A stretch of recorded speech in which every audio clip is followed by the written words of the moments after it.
So we are going to check out NT Sports H1000 RGB gaming headset today, which is priced at around 1800 rupees, and you are actually getting a lot for the price point, but there are serious issues with it which really affects its usability. So let's check those out.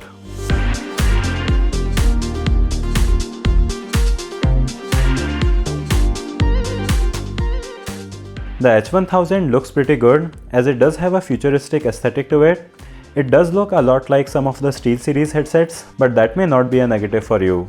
We've got a braided cable on these which integrates a volume control wheel along with a microphone mute slider, and it terminates in a combined 3.5mm jack for the mic and the headphones, which you can split with the included adapter. The USB connector alongside it is only for RGB, which has a fixed mode, and it just turns it on when you plug it in, but we do have a cycling animation here instead of fixed RGB like we saw in the last gaming headset I reviewed. Full rainbow color may not be your thing, but it looks decent enough as the saturation of the colors is quite lower than what you may expect by looking at its pictures. The ear cups on it are pretty big. The ear pads are soft and thick enough, and they are also removable, which I consider to be an essential on headphones. The ear cups, however, lack any kind of adjustment because the headset uses a suspended headband design with rails that go over your head to connect to the ear cups. This kind of design can work well like we have seen in some other headphones, but with the H1000 that is unfortunately not the case. So when I put these on my head, the ear cups don't tilt in any direction to sit parallel to my head, and that makes all of the pressure of the ear pads go to their lower area on my jaw, which really doesn't feel great. The top part of the ear pads actually has a one finger gap from my head, so that is actually not touching it to create a seal, and that is of course going to be a bad news for its comfort and its sound. What makes this worse is that there is no size adjustment for the headband, as it uses an elastic for the headband to adjust to your head, but the elastic, at least on my unit, is too loose to take support from the top of my head, so you feel most of their weight on the lower parts of their ear pads, which makes them quite uncomfortable for me. The ear cups are actually quite big, but I really can't wear them for a long time because of how they sit on your head. If you have a really big head, then these might fit you better, but I really think that for most people, these are not going to be comfortable.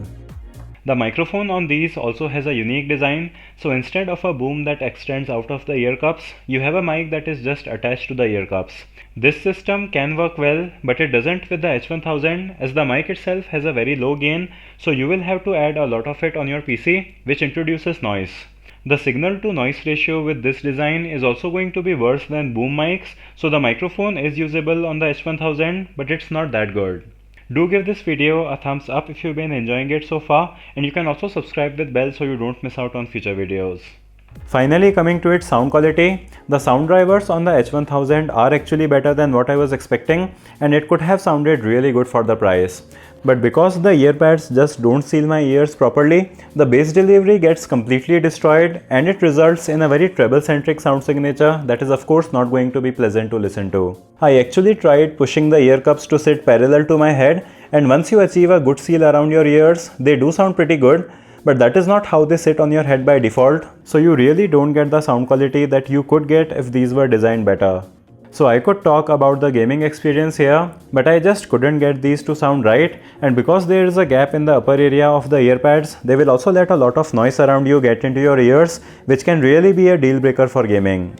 So in conclusion, at its price point of 1800 rupees, the H1000 is offering a lot, but the major design oversights with it really make this something that I cannot recommend, as in addition to being very uncomfortable, the lack of seal on the ear pads also keeps them from delivering an acceptable sonic experience, and all of that could have been fixed easily with a better headband design that would offer better placement or adjustment of its ear pads on your head. This was also the case with the EXA E400 that I reviewed recently, so these companies should really work on getting the basics of a headphone design right, because without that, the other good qualities of the headphones are just not going to matter even if they have good drivers that could sound decent. So I'll have some alternative recommendations along with a link to buy these if you want to do that for some reason in the video description. Give this video a thumbs up if you liked it or a thumbs down if you disliked it. Subscribe with bell, follow me on socials, check out my Amazon store. Thanks for watching, and I'll see you in the next one.